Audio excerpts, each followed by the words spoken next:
Because of my job, I read a lot of comments on the internet, and some of them can be a little strange. Alexis Dead Saletti 1989. These can't be written by real people, right? One subscriber joined 9 hours ago. Oh. What the f?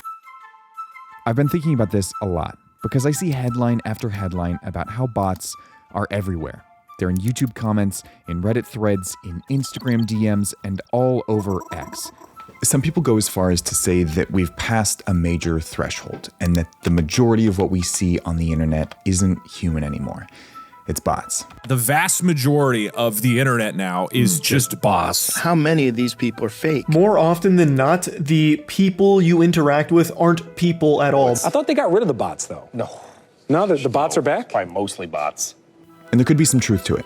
A 2025 report claimed that bots now make up more than half of all internet traffic. Does that mean that the threads and feeds and comments that I read every day look like this? Figuring out the answer matters. We are collectively spending enormous amounts of time on social media. So I set out to figure something out. Am I reading and engaging with and reacting to real people on the internet? And if I'm not, how would I know?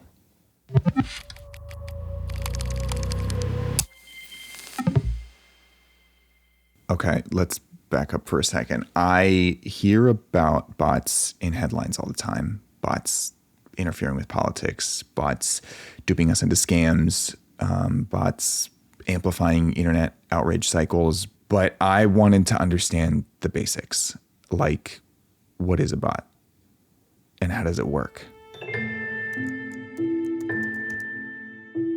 If you look up bot farm on YouTube, this video is the first result.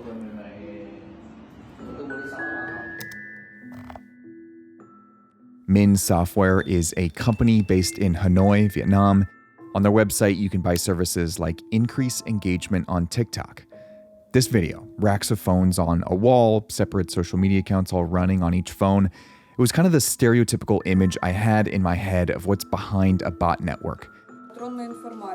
But it turns out most of the time they run on servers with SIM cards, like the ones you can see here in these cybercrime busts by police in Latvia and Ukraine. Bots like these might be programmed to post messages at a certain time, or to monitor something and post updates about it, or to amplify a certain topic or account. I learned that the majority of the time, bots like these are not designed for high-level propaganda or foreign interference, but for profit, to make money by raising the prominence of something on the internet. Like buying followers on social media to make an account look more popular than it actually is. I've known for a long time that is something that people can do, but I wanted to understand how we can actually have proof when it's happened. Before we dive deeper on bots, this is an 11-page report about someone, or at least what data brokers think they know about someone. It's full of things like their address history, their income range, criminal record, even some financial information. And if you Google your own name right now, you'll find the same thing. Websites claiming that they have your personal data ready to sell to anybody. Our personal info is a product, but you shouldn't have to go completely off the grid to have some degree of privacy. That's why this video is sponsored by Aura. They scan a massive database of data broker sites looking for your info, and then automatically send opt-out requests on your behalf and then keep following up to make sure it stays off. We call this stuff personal information for a reason. And it feels empowering and reassuring to be able to regain some degree of control over it. There are other tools that claim to do this, but none offer the complete protection that Aura does. From data broker removals to identity theft alerts and credit monitoring, all in one place. If you want to see what's out there about you and start cleaning it up, go to aura.com/Christophe to try Aura for free for 14 days. There's probably more about you online than you realize, and Aura can help you take control of it. Okay, let's get back to the bots. As I started diving into the research on social media bots, there was one name that kept coming up again and again.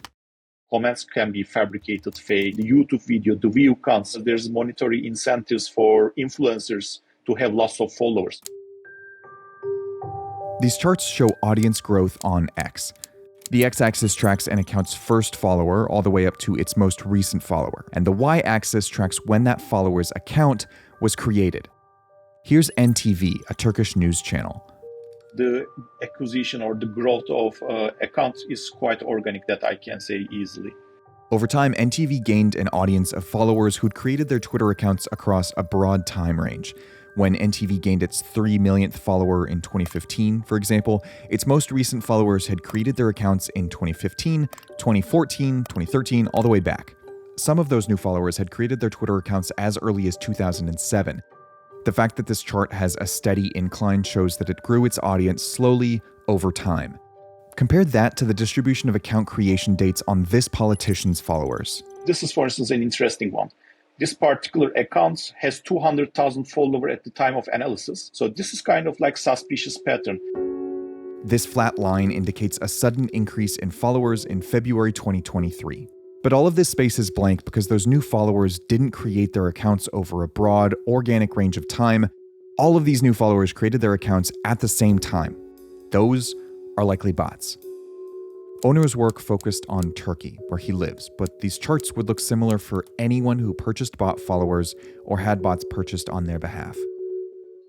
So when we're on social media, we are sharing the platform with tons of these entirely automated accounts. My next question was, how would I recognize one when I see it? I started to study lots of media literacy guides on how to spot bots, using clues like what their account looks like, what they post, and how often they post. Look at this account, for example. It has no bio, it doesn't have many followers, it isn't following many accounts. The account was created in 2019, and it was very active in 2019, but it hasn't been active since then. And when it was active, it posted very frequently, mostly quote tweets with hashtags. These media literacy guides are a helpful starting point for doing a manual check. But Onur also showed me a tool that makes that whole process much more simple. Boom. Andrea H83940354 gets a bot score of 4.5 out of 5. Very likely a bot. This is Botometer, a bot detection algorithm that Onur developed back in 2014. In Botometer, we were extracting lots of features, looking from content to social network to temporal dimensions of like how frequently they are posting. It works by analyzing X accounts for features associated with bot accounts and giving them a bot score from 0 to 5. Okay, I'm a little disappointed I'm not a 0 out of 5, but I'll take it. Using a bot detection algorithm like this to check if an account is a bot or not is entertaining. But by repeating this process again and again at a massive scale, we can get an idea of how many bots there are on an entire social media platform. But wait, I thought we already knew from this estimate that that number is over 50%. This chart comes from a 2025 report by a cybersecurity software company called Imperva, and it generated a lot of headlines by claiming that bots now account for half of all internet traffic. I even covered it on this channel. So why is this bot traffic rising? When I first saw this, I assumed it meant that half of all posts, content, and accounts on social media were generated by bots. But Imperva's estimate includes all bot activity. The bots that index websites for search engines, the bots that commit cyber attacks, or the bots that monitor website performance. Social media bots are just part of all bot activity. I wanted to know what percentage those bots were of all users on social media. Social media platforms, if they do publicly provide a number, will generally claim it's low. Twitter reported in 2022 that fewer than 5% of its daily active users were false or spam based on an internal review. And while platforms do have access to data that outside researchers don't, they also have an incentive to underreport bots. They're publicly traded companies and they want to report a high number of active, real users. But by using those bot detection algorithms on data sets from social media platforms, researchers can make estimates of their own. The only problem is that those estimates are all over the place. I talked to one researcher who made one of those estimates. I would say that the population of the bots is probably about 20%. And I talked to another who doesn't think that estimates can be made at all. I would advise uncertainty. I think I'm suspicious of any particular estimate. So why do the estimates vary so much? Bot detection algorithms are trained to look for signature bot-like behaviors, but those algorithms differ. They might disagree on whether a given account is a bot. The datasets they're tested on also differ, so the estimates aren't all really of the same thing. It's an extremely frustrating answer to land on. Bots are on social media platforms, but the experts studying those bots don't all agree about whether or not we can know just how many there are on any given platform. They also don't agree about whether we can reliably tell if something is a bot or not at all.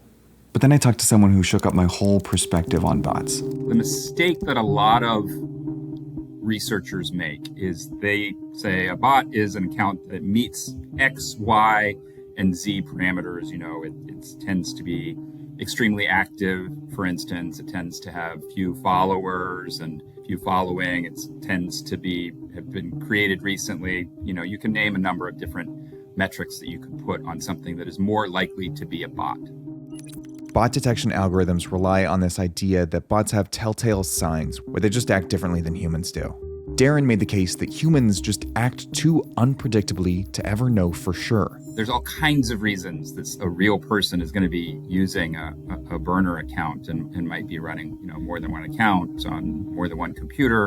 And if I can't point to a monetizable reason why somebody is running a fake account, I'm usually very hesitant to say that something is a bot. There are other reasons to be skeptical when you see estimates like these. For one thing, the estimates don't separate benign bots like news updates from malicious ones that are the ones actually worth worrying about. And even if, say, 20% of accounts on a platform are bots, that doesn't mean that 20% of the content you see will be from bots. Those bots could be concentrated in specific communities, or they could be programmed to do simpler tasks like engaging with content, not creating it. The way we engage with those, they're not actually talking to us. They're just affecting a number. They're affecting the probability that something might appear in our stream, whatever platform we might be on. So, we're not engaging with those as though we're engaging with another human. And that's most bots. They're just there to affect a number. Darren told me that generative AI is changing that. It's enabling bots to interact online in more convincingly human ways. All of this left me with a pretty unsatisfying answer. There are probably more bots than what platforms claim, and fewer bots than what the most pessimistic third-party estimates claim. Whatever that number is, we aren't outnumbered by bots on social media, and the internet isn't technically dead. But I do think I might have learned why it feels that way. Because even if the grand majority of accounts online are still human, what we actually wind up seeing online is more and more shaped by forces that aren't human. Early social media had this promise of authenticity and community and connection. When algorithmic feeds came along, they tweaked that promise. They promised to surface and curate the very best stuff for you. But they also made it possible for other people to optimize their way into your eyeballs by making things tailored for engagement. And bots could exploit that system by making things look more popular than they actually are. So humans had to act a little bit more like bots to make it to the top of the pile. The reasons behind why we see what we see online have gotten more and more abstract, and that leaves us susceptible to big ideas about just how inhuman the internet has become. I think it's a knee-jerk reaction that we've almost been programmed to put out there that this is weird to me, so it's a bot. And no, people are weird. At the end of the day, people are weird. We're weird in real life. We're even weirder online. I think that, there's a real danger to looking at difference online and assuming that difference indicates that you're not a real person, and to dismiss various attitudes and beliefs as, that's just the bots, when really it's just people that are different than us. Making this video, I've learned that this idea that the internet is dead and that social media is mostly made up of bots, it's not literally true. But I don't think that the internet has to be made up mostly of bots for it to feel dead. It just has to feel like it's not entirely for us anymore. Hey, thank you so much for watching. We had a lot of fun making this video. I'm recording this right now from the New York office of New Press. It is, it's a work in progress. New Press is the organization that I'm helping build along with video journalists Johnny Harris and Sam Ellis behind Search Party. We're gonna use it to shape our stories out in the open and be as transparent as possible every step of the way. If that sounds like something that you wanna see out there in the world, you can join the waitlist right now at newpress.com. We're just getting started. Okay, see you next time.